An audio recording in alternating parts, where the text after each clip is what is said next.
वेदों तथा श्रीमद् भगवद गीता के ज्ञान को प्राणी मात्र तक पहुंचाने के प्रयास में लगे हमारे चैनल सनातन धर्म ज्ञान गंगा में आप सभी का स्वागत है।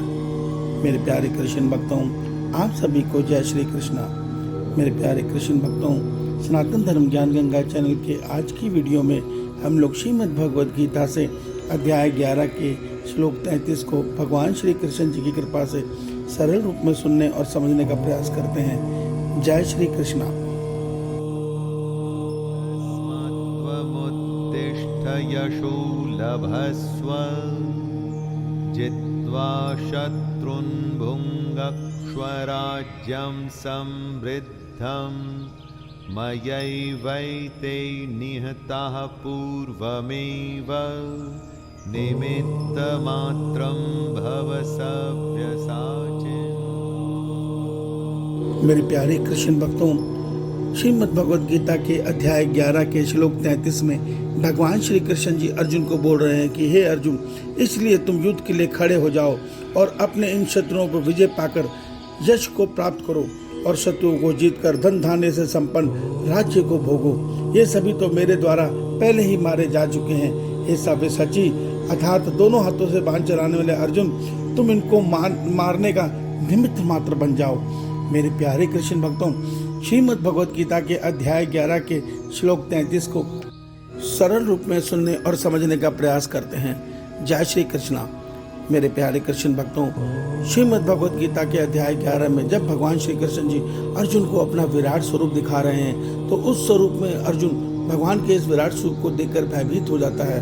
उसका मन अशांत हो जाता है, और क्योंकि वो ये जानता है कि परमात्मा का स्वरूप तो परमानंद है और परमात्मा का स्वरूप परम शांति युक्त है, मगर ये तो इससे विपरीत यहाँ पे हो रहा है। मुझे परमात्मा को देखकर अशांति क्यों हो रही है, मेरे मन में व्याकुलता और घबराहट क्यों बढ़ रही है। इसलिए वो भगवान श्री कृष्ण जी से पूछता है कि आप कौन हो। तो अध्याय 11 के श्लोक 32 में भगवान श्री कृष्ण जी अर्जुन को बताते हैं कि हे अर्जुन, ये मेरा बढ़ा हुआ विकराल महाकाल स्वरूप है। ये महाकाल स्वरूप मैंने इस समय इसलिए धारण किया है कि जो तेरे विपरीत ये युद्ध करने के लिए सारे तेरे विपरीत कौरव पक्ष की सेना आई है, मैं इन सब का नाश करने के लिए यहाँ प्रकट हुआ हूँ और ये सब मेरे द्वारा मारे जाने वाले हैं। उससे आगे अध्याय 11 के श्लोक 33 में भगवान अर्जुन को कह रहे हैं कि हे अर्जुन, काल रूप में मुझ ईश्वर ने इन सब की मृत्यु को आज तय कर दिया है। ये सब तो मेरे द्वारा पहले ही मारे जा चुके हैं। इसलिए तू इस युद्ध को कर और जीत कर इस संसार में यश को प्राप्त करके इस धन धान्य से युक्त राज्य को भोग। और हे दोनों हाथों से युद्ध करने वाले अर्जुन, तो इनको मारने का निमित्त मात्र बन जा। निमित्त मात्र बन जा का अर्थ यह है, भगवान ये कहना चाह रहे हैं हम मनुष्य को कि देखिए, जो हम कर्म करते हैं उसका कर्म फल हमारे प्रारब्ध के अनुसार पहले से तय होता है, और हम जो भी कर्म कितने भी शिद्दत से करें, हमें फल उतना ही मिलना है जितना हमारे भाग्य में तय है। तो इसीलिए भगवान कहते हैं कि मनुष्य को चाहिए कि वो अपने कर्म को कर्तव्य समझ कर करे, अर्थात ये मेरा कर्तव्य है, उसमें लाभ हानि या फल की इच्छा बिल्कुल भी ना करे।